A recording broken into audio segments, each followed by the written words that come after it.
रामकृष्ण हरी मंडळचे सगळ्यांना जय शिवराय. तर बघू शकता आपण आलो आज मोठं तालुका आहे. नदीचं पाणी भरपूर वरती आले आता, थोडं राहिलं आता पॅक व्हायला. बघू शकता माझ्या मागे हे संपूर्ण दारा नदी.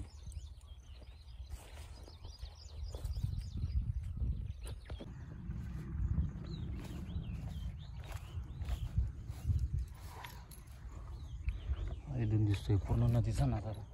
ते समोर दिसते ते सिम्बिटी हॉस्पिटल आहे, जवळ आहे इथून, पण पाऊस आहे, नदी आहे ना मध्ये, काय 2 किलोमीटर आहे इथून.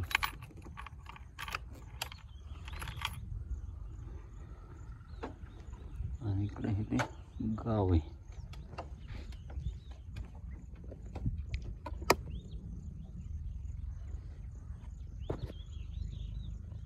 हे दिसते ते सिम्बिटी हॉस्पिटल आहे, बघू शकता.